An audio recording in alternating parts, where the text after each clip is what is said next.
আবার যদি আল্লাহ জিজ্ঞেস করি আল্লাহ কাদেরকে বিয়ে করতে পারবো, আল্লাহ বলবে সবাইরে বিয়ে করবি। বাংলাদেশের নারীরা বিয়ে করা হালাল, পাকিস্তানের মেয়েদেরকে বিয়ে করা হালাল, সৌদি আরবের নারীদেরকে বিয়ে করা হালাল, এই বাংলাদেশের সিলেটের মেয়েদেরকে বিয়ে করা হালাল, ঢাকার মেয়েদেরকে বিয়ে করা হালাল, চট্টগ্রামের মেয়েদেরকে বিয়ে করা হালাল। হালালের কোনো শেষ নাই, সুবহানাল্লাহ পড়েন। কিন্তু যখন জিজ্ঞেস করলাম তাহলে কাকে কাকে বিয়ে করা হারাম, তখনই আল্লাহ গুনে গুনে 14 জনের নাম বলে দিলেন, পড়েন সুবহানাল্লাহ। হুররিমাত আলাইকুম উম্মাহাতুকুম ওয়া বানাতুকুম ওয়া আখাওয়াতুকুম ওয়া আম্মাতুকুম ওয়া খালাতুকুম ওয়া বানাতুল আখি ওয়া বানাতুল উখত। চিল্লায় পড়েন আল্লাহু আকবার। যখন হালাল তখন ব্যাপকভাবে বললেন সব মেয়েদেরকে বিয়ে করতে পারো। মুসলিম যত নারী হয়, বাংলাদেশের হোক, পাকিস্তানের হোক, ইন্ডিয়ার হোক, গোটা বিশ্বের যে কোনো জায়গার মুসলিম নারী হলেই সেটা হালাল। কিন্তু হারাম কোনটা যখন জিজ্ঞেস করলাম, গুনে গুনে বললেন মাকে বিয়ে করা হারাম, নিজের কন্যাকে বিয়ে করা হারাম, বোনকে বিয়ে করা হারাম, ফুফিকে বিয়ে করা হারাম, খালাকে বিয়ে করা হারাম, ভাতিজিকে বিয়ে করা হারাম, নিজের ভাগ্নিকে বিয়ে করা হারাম। সুবহানাল্লাহ পড়বেন না? তাহলে সহজ না কঠিন? চিল্লায় বলেন কি সহজ ইসলাম, কত সহজ। দাঁড়িয়ে নামাজ পড়া ফরজ, দাঁড়াতে পারতেছেন না, বসে পড়লেও কবুল করবে কে? অজু করে নামাজ পড়া কি? পানি নাই, তায়াম্মুম করে নামাজ পড়লে কবুল করবে কে? বিয়েতে মহরানা দেওয়া কি? মহরানা নাই। এক সাহাবী বললেন ইয়া রাসূলুল্লাহ বিয়ে করব, মহরানা আছে? না। কি আছে? কিচ্ছু নাই। তো কিচ্ছু না থাকলে বিয়ে করবে কেমনে? মহরানা দেওয়া লাগবে না? কোরআন পারো? পারি। কয়টা সূরা? এতটা সূরা। এক নারীকে জিজ্ঞেস করলেন কোরআন পারো? বলে না, পারি না। আল্লাহ হাবিব সাল্লাল্লাহু আলাইহি ওয়াসাল্লাম দুইজনকে বিয়ে পড়ায় দিলেন।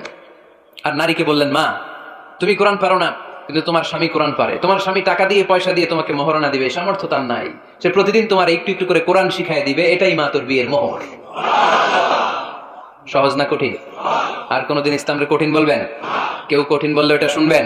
আওয়াজ করে বলতে হবে ইসলাম কি কঠিন না সহজ? মাশাআল্লাহ। দুইটা মূলনীতি বুঝে গেছেন না? পৃথিবীর সব হালাল যতক্ষণ না দলিল পাওয়া যায়। হালাল বলতে দলিল লাগে না, হারাম বলতে দলিল লাগে। 2 নাম্বার হালাল আনলিমিটেড আর হারাম লিমিটেড, সহজ করে দিয়েছে, সুবহানাল্লাহ পড়েন। 3 নাম্বার হালাল হারামের মূলনীতি হচ্ছে ইসলাম শুধু হারাম বলে দিয়ে বসে থাকে নাই। কোন বিষয়ে যদি ইসলাম হারাম ঘোষণা দেয়, ইসলাম একটা অল্টারনেটিভ আমাদেরকে সাজেস্ট করেছে। সুবহানাল্লাহ। আমি বলে দিলাম এটা করা যাবে না, এটা করা যাবে না, এটা করা যাবে না, আমার কাজ শেষ, কি করা যাবে হুজুর এটা কোন? এরকম প্রশ্ন আছে না নাই? হারাম হারাম এই জিকির করে যে আপনি বসে রইলেন, হালাল কোনটা এটা বলে দিয়ে যান, চিল্লায় বলেন ঠিক কি না? ইসলাম শুধু হারাম বলে বসে থাকে নাই, যত জায়গায় ইসলাম হারাম বলেছে ইসলাম একটা অল্টারনেটিভ সাজেস্ট করেছে। Islam provides us the alternatives, always alternative দিয়েছে। ইসলাম দ্যাটইন কন্টে ঘোষণা দিয়ে আমাদেরকে জানিয়ে দিয়েছে সুদ খাওয়া হালাল না হারাম। আমরা বললাম আল্লাহ সুদ যদি হারাম হয় আমরা কেমন করে আমাদের জীবন চালাবো? আল্লাহ বললেন ওয়া আহাল্লাল্লাহুল বাই'a ওয়া হারামার রিবা। চিন্তা নাই, ভয় নাই, কেমন করে সমাজ চলবে জেনে রাখো, আমি আল্লাহ যখনই সুদকে হারাম করেছি তার বিপরীতে ব্যবসাকে আমি আল্লাহ তোমাদের জন্য হালাল করে দিয়েছি। অল্টারনেটিভ আছে না নাই? অল্টারনেটিভ মানে বুঝেন তো? বিকল্প। অল্টারনেটিভ মানে কি? বিকল্প। সুদ হারাম, সুদ হারাম বলে বসে থাকলে হয়তো ঝামেলা লাগতো না?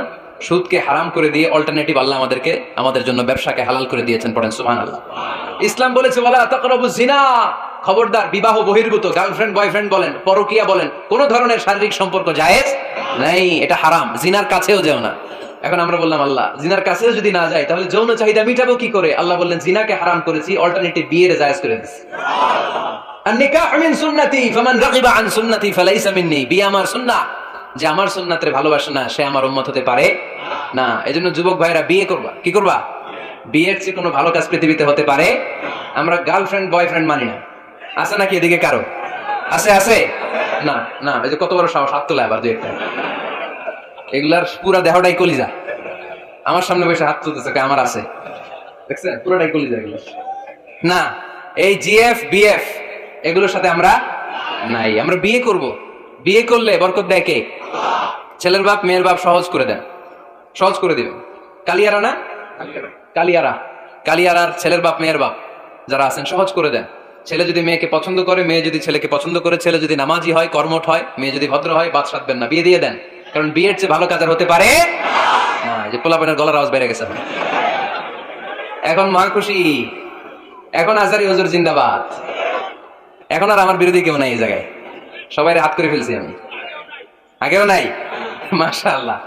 তো এই জন্য বিয়েটাকে সহজ করেন। খেয়াল করবেন যেই সমাজে বিয়ে করা কঠিন ওই সমাজে জিনা করা সহজ, যেই সমাজে জিনা করা কঠিন ওই সমাজে বিয়ে করা সহজ, ঠিক কিনা? পুরো উল্টো। বাংলাদেশে কোনটা করা কঠিন? হ্যাঁ, বিয়ে করা কঠিন। বিয়েতে ফ্ল্যাট লাগবে, ছেলের গাড়ি লাগবে, নিজের পায়ে দাঁড়ানো লাগবে, 10 লাখ টাকা মহারণা লাগবে। জিনার জন্য কি লাগবে? কিচ্ছু লাগবে না, টোনাটুনি রাজি। তুমি আমি রাজি, অবৈধ সম্পর্ক হতে আর কিছু লাগে না, চিল্লায় বলেন ঠিক কিনা? কিন্তু বিয়েতে অনেক কিছু লাগবে, এইটা ওইটা। ছেলেরা তুই নিজের পায়ে দাঁড়া, তুমিও নিজের পায়ে দাঁড়ায় দেখাবে, এই যে নিজের পায়ে দাঁড়াইছে। তো এতদিন সে কার পায়ে দাঁড়াইছে? নিজের পায়ে তো দাঁড়াইছে। সহজ করবেন, বিয়েরে কঠিন করেন না। আলাইহিস সালাম আর হাওয়া আলাইহিস সালাম দুইজনকে বিয়ে পড়াই দিয়েছিল কে? এই দুইজন এমন দুইজন মানব আর মানবী, ওনাদের কোনো শৈশব ছিল না, ওনাদের কোনো কৈশোর ছিল না, যৌবন দিয়েই শুরু। এজন্য আগে আল্লাহ বিয়ে পড়াই দিছে। কথা কয় না? ওই মেয়ে, আপনার শৈশব আছে না নাই?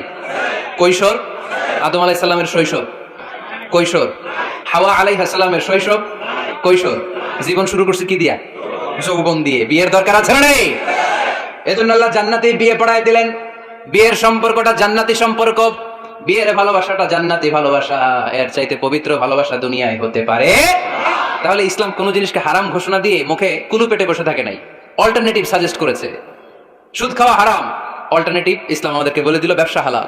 জিনা করা হারাম, পরকীয়া হারাম, গার্লফ্রেন্ড বয়ফ্রেন্ডের এই কালচার হারাম, তার বিপরীতে বিয়ে করা হালাল। সুবহানাল্লাহ পড়েন।